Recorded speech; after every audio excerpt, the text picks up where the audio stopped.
First, main sponsor. Generators for long-term rent. Multiways Engineering Private Limited.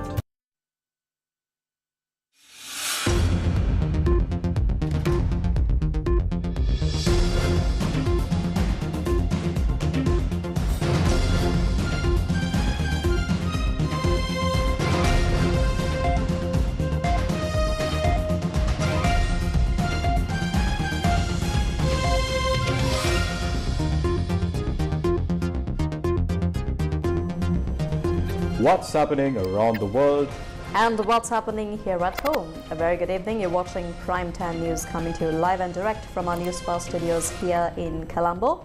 Bringing you the news, I'm Mariam Gunavijaya. And I'm Sandra Ferdinando. Let's take a look at your headlines for tonight. Newsfirst headlines. Main sponsor. A trusted place for your fixed deposit. Valuable FD, a symbol of stability.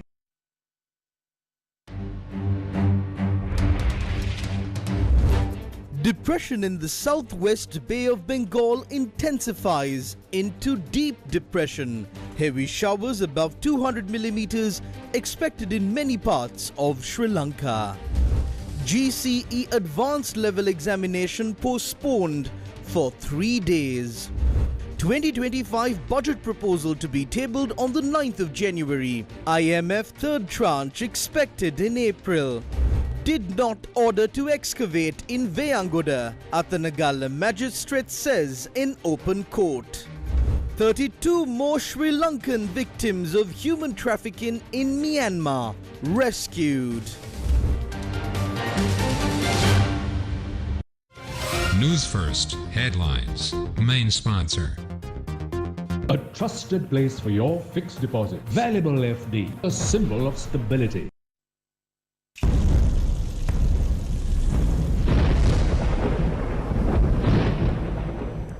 Tonight, we start off our bulletin with a focus on the severe weather conditions that have battered Sri Lanka. Heavy rainfall has already caused widespread disruptions across many parts of the country. Especially in the urban areas, traffic congestion has reached critical levels as several roads have been submerged by flood waters. We now cross over to Jawad Abdin for the latest updates on the situation from the Newsfirst Weather Centre. Now, during the past few days, Sri Lanka experienced some extreme weather conditions. We witnessed floods, we witnessed landslides in several areas and also rainfall of above 100 millimeters.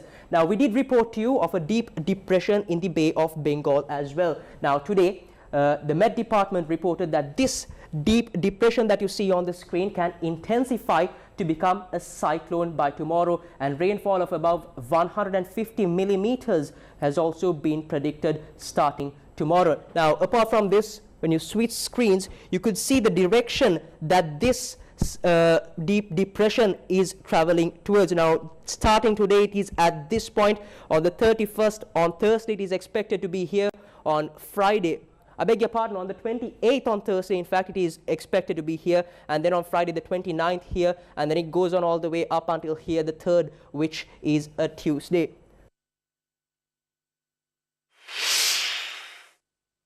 A man was swept away by strong currents while travelling on the Mandur main road in Villa Valley, Batiklo. He was seen being swept away by the currents in Vedu, Chennai.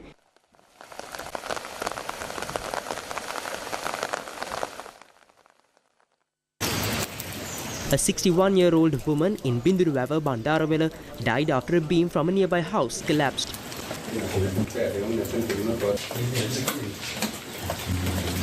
Her husband, who was injured, was admitted to the Bandarawala hospital.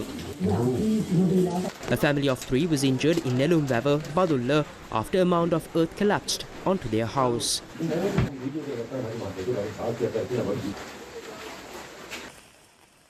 A landslide near the Nine Arches Bridge has disrupted railway operations as well. Although some debris were cleared, railway operations remained halted due to landslides in other areas. Vehicular movement along the Badulla Nuwarelia Road and the Valimada Pahalakota Wahara Road was disrupted due to fallen trees.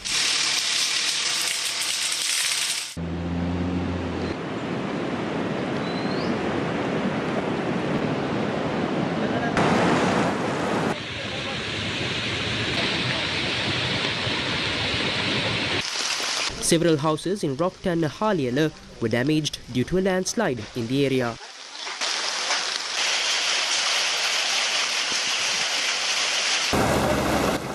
The Akurana town was flooded this morning and the Kudagala section along the Nuwara-Eliya-Matale main road was submerged due to the overflow of the Pinga Oya.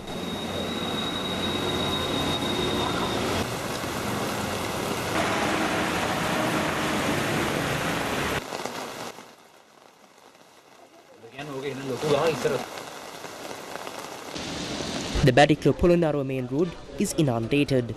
The Marampiti Maha Oya road has been inundated as well.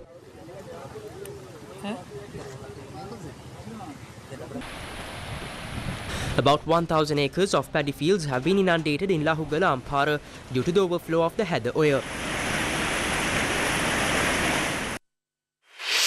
Deep depression in the Bay of Bengal, currently located 280 kilometers southeast of to the Trincomalee. The system is likely to move west-northwest direction very closer to the east coast of Sri Lanka.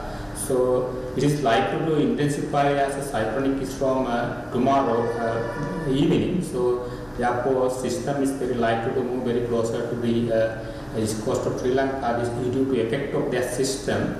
Especially very heavy showers can be expected in the northern, north central, eastern, central and northwestern provinces. Some area of this area, these provinces, more than 150 millimeter rainfall can be expected tonight and tomorrow. Also, there's conditions we expected next 2 days. Most part of the island showery conditions can be expected. Therefore, the people living in the near coastal areas as well as the river basin area, so that can be attentive for the future bulletins and forecasts issued by the Department of Meteorology.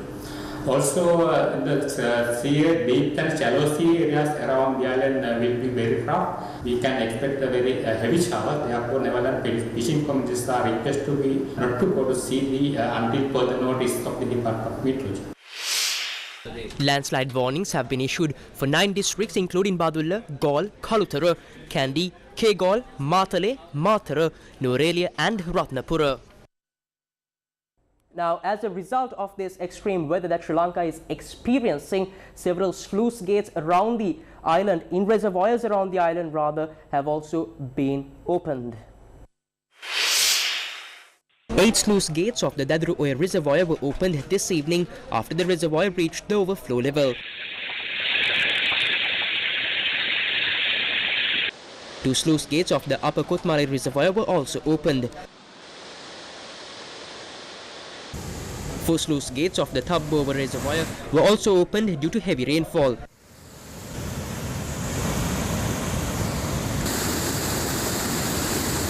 Six sluice gates of the Rajangane reservoir were also opened. 6 sluice gates of the Lulugamvehera reservoir were also opened today. 6 sluice gates of the Bovathana reservoir in Naula Matale were also opened.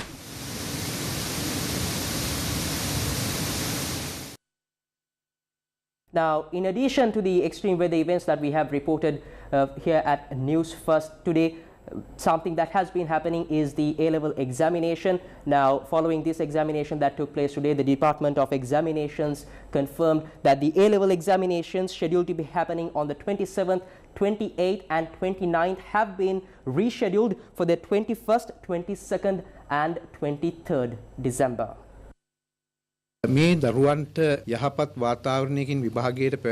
Considering the impact on students' exams, we have decided not to hold the exams on the 27th, 28th and 29th of November. Instead, we will reschedule them for the 21st, 22nd and 23rd of December. Exams will resume as scheduled on the 30th of November. Please disregard other news circulating and refer to the Examinations Department website and official statements for accurate information.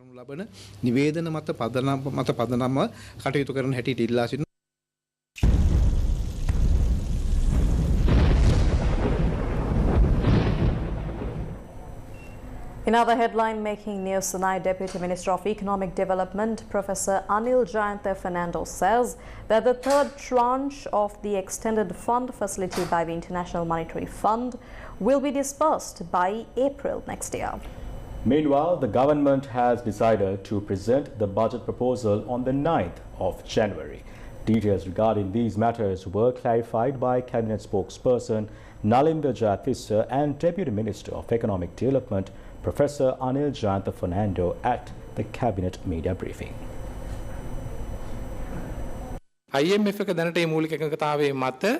The IMF will be presenting this to their board of directors based on this basic agreement.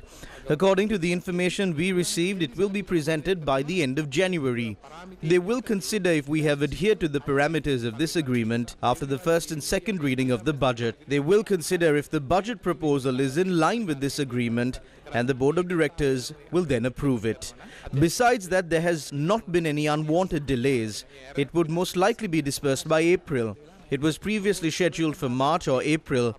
There is a slight delay of about a month or two. The budget proposal that will be tabled in Parliament on the 9th of January is scheduled to be passed by the 31st of March. The Cabinet has approved a decision to present a supplementary estimate until the budget is presented and a vote on account for the first 4 months of next year. During the first 2 weeks, the proposal for the budget from all ministries will be submitted, and on the 9th of January, the budget proposal will be tabled in Parliament. The second reading of the budget is scheduled for the 17th of February.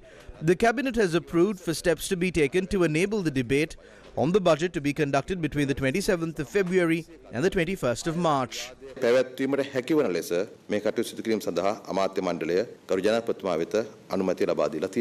The minister also clarified details on the supplementary estimate and the vote on account.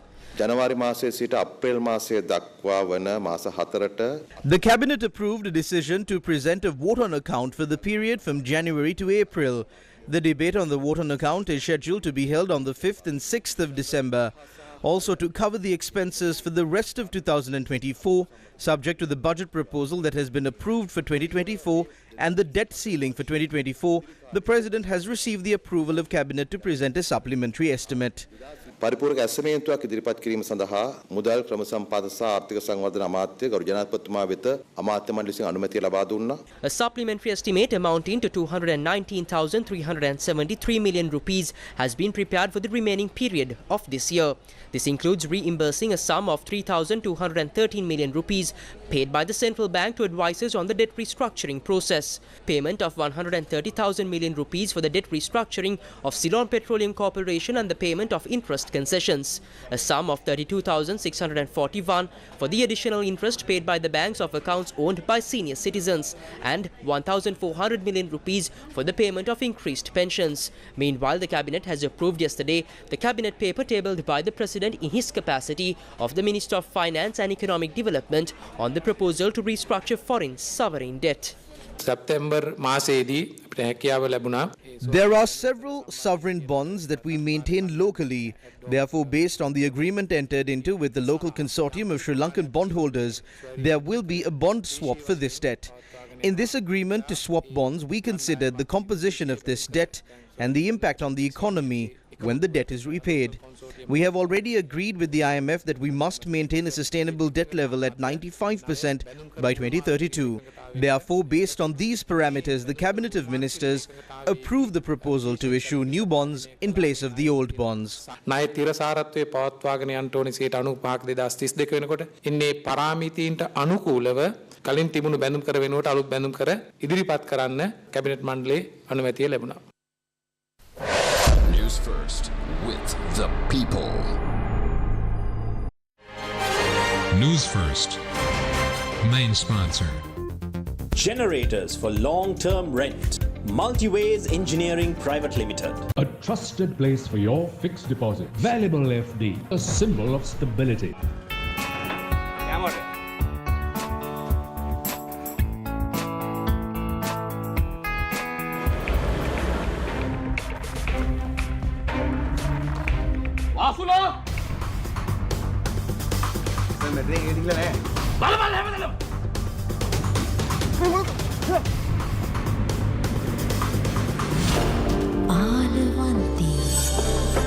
Tomorrow at 9 p.m.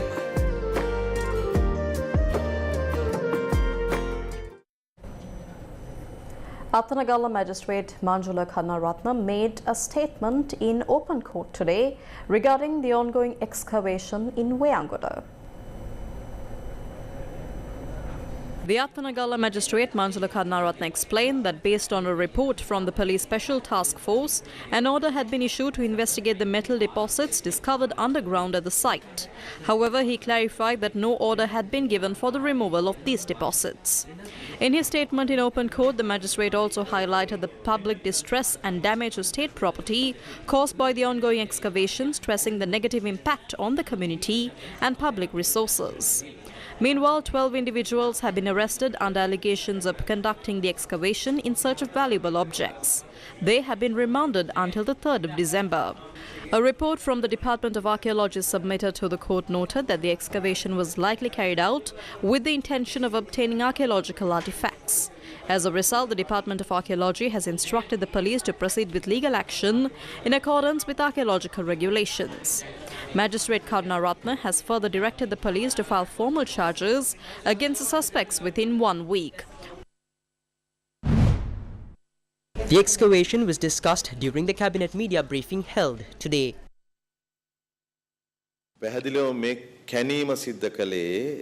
This excavation was clearly conducted under the order of the Athanagala Magistrates Court. I believe that around 10 teams have carried out various excavations there, one after another, to determine if any treasure exists at this location.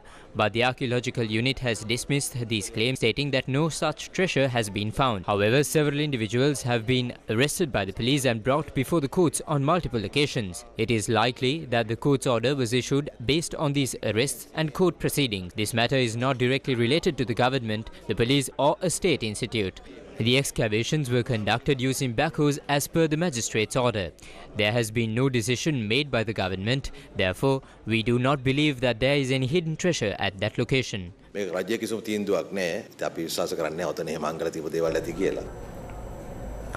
Ministry of Foreign Affairs said that efforts are being made to repatriate the 32 Sri Lankan nationals who were rescued from human trafficking camps in Myanmar. The government of Sri Lanka will coordinate with the International Organization for Migration for their early repatriation to Sri Lanka. The Sri Lankan youth were lured to Myanmar with promises of IT-related jobs but were instead exploited for cyber crimes. They were held in a location about 26 kilometers away from the Myawaddy area of Myanmar, where they endured severe torture and were forced to engage in criminal activities. According to foreign media reports, security officials in Thailand's Mysore district have rescued 39 foreign nationals, including Sri Lankans who had fled across the border.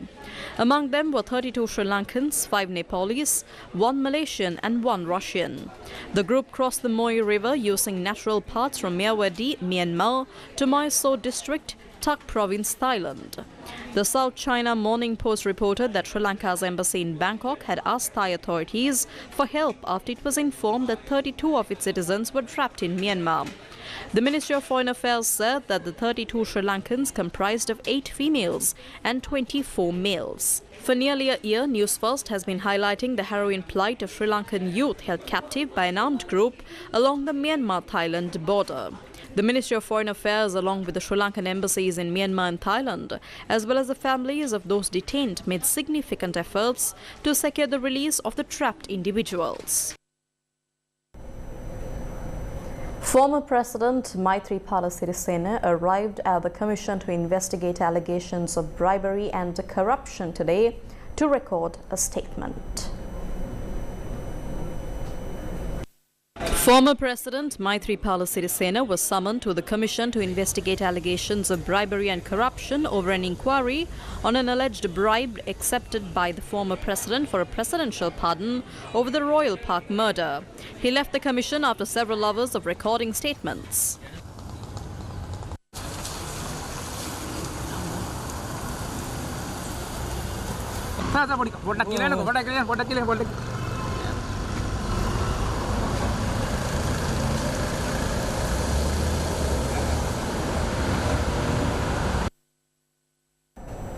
Still in local news, a stock of ice and heroin has been discovered in a lorry in Wataraka, Paduka. According to the police, the drugs were concealed in a lorry that was loaded with coconuts, which was being prepared for transport. Based on information provided by the police special task force, a total of 42.89 kilograms of ice and 29.75 kilograms of heroin were recovered from the vehicle. This operation seems to have been part of a larger drug distribution network. The vehicle was clearly being used to transport these drugs. Once the packets were packed, the coconuts were placed on top to hide them and the drugs were then distributed. The drugs we seized belong to a major drug trafficker who is currently hiding out in Dubai. 2 suspects have already been arrested and we expect to take 2 more into custody as the investigations continue. The Police Narcotics Bureau will take further action. The CEO's evening forum on cybersecurity was held in Colombo today. Or you hide in the cellar. The CEO's evening forum on cybersecurity, titled Why Cybersecurity Should Be a Boardroom Discussion, was held in Colombo yesterday. This session aims to address the critical need for increased awareness and understanding of cybersecurity among board members. Expert speakers highlighted the potential impacts of cyber threats on business operations, financial health and reputation. The event is a part of a series of events under the 10th Annual Cybersecurity Summit.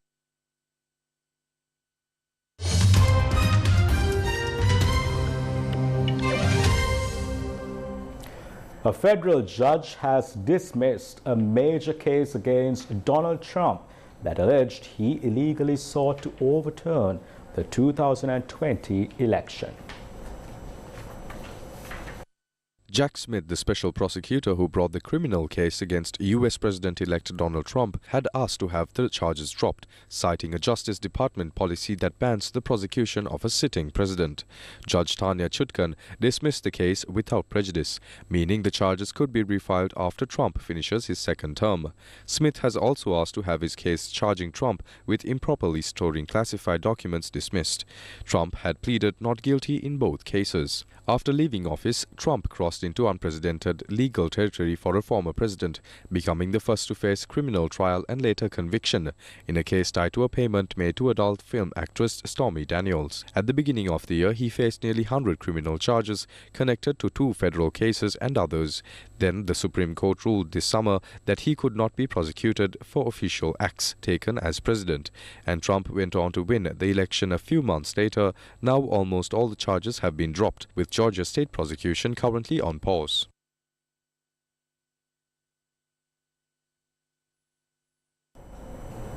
In more news overseas, 4 Pakistani security troops were killed in the capital Islamabad, run over by a convoy of protesters seeking the release of jailed former Prime Minister Imran Khan. Thousands of Khan's supporters marched on the capital, breaking through barricades in response to his call for a sit-in protest near the parliament to press demands ranging from their leader's release to the government's resignation. According to reports, some vehicles in a convoy of protesters ran over security officers, killing the paramilitary officers.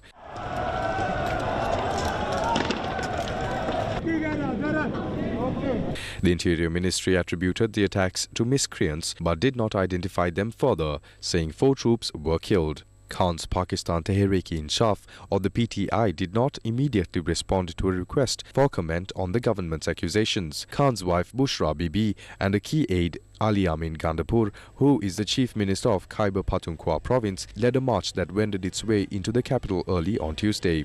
His party and Reuters witnesses said Khan has told marchers to head for a roundabout just outside the parliament. His party demands include a rollback of constitutional amendments it says the government made to curtail the powers of the judiciary.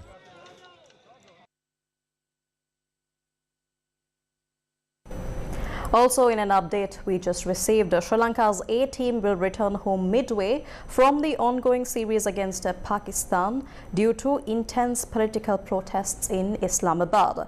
Now, it was confirmed that following consultation with the Sri Lankan board, it has been postponed the last 2 50-over matches between Pakistan Shahins and Sri Lanka's A team.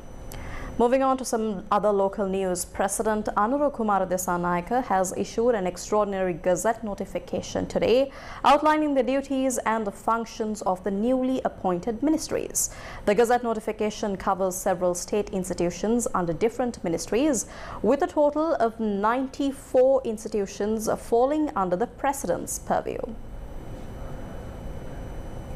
Among the key ministries under the President's purview are the Ministry of Defence, the Ministry of Finance, Planning and Economic Development, as well as the Ministry of Digital Economy.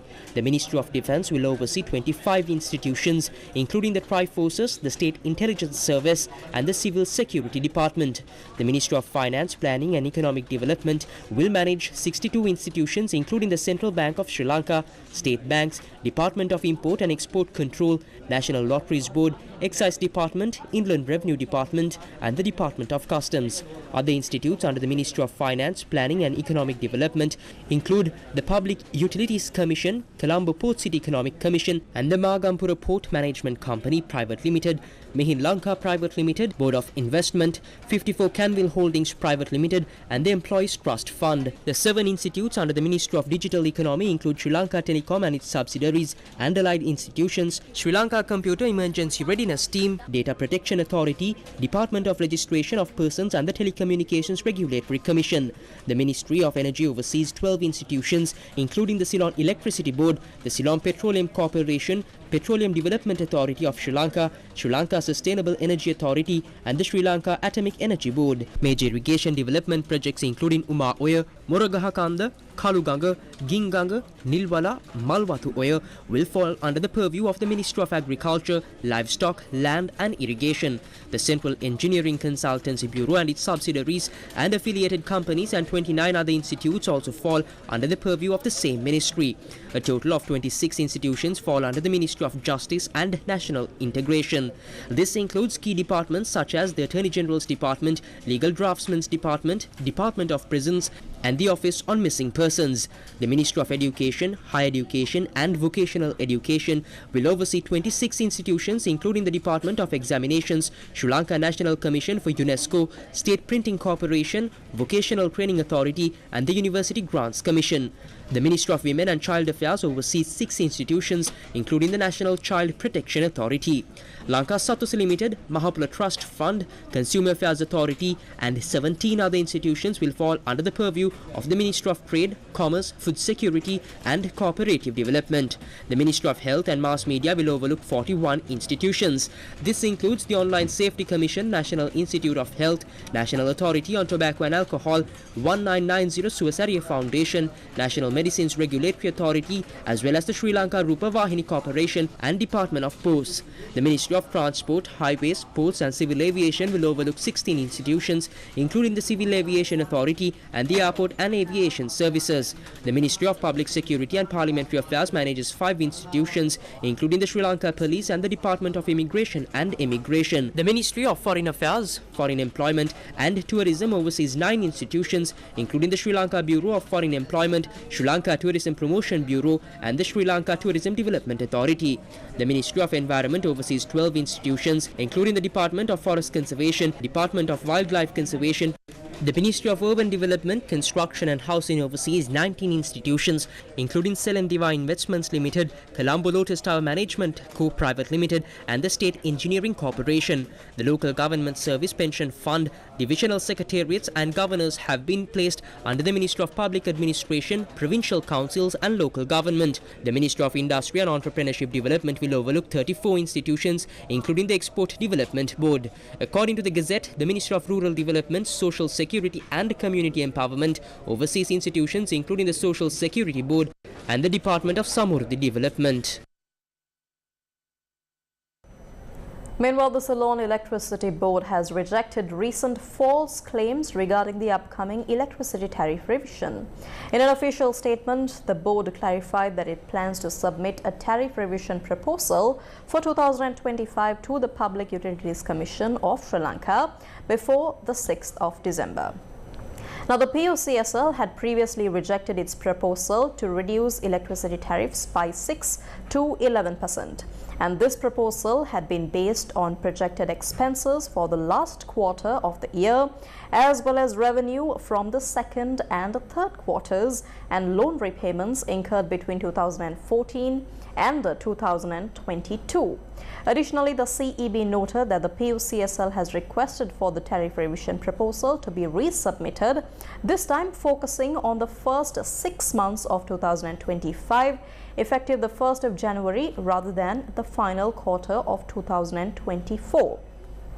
Now, the CEB also pointed out that due to changes made by the PUCSL officials to the tariff system in the first 3 quarters of 2024, the board was not permitted to implement a tariff reduction in the last quarter of this year.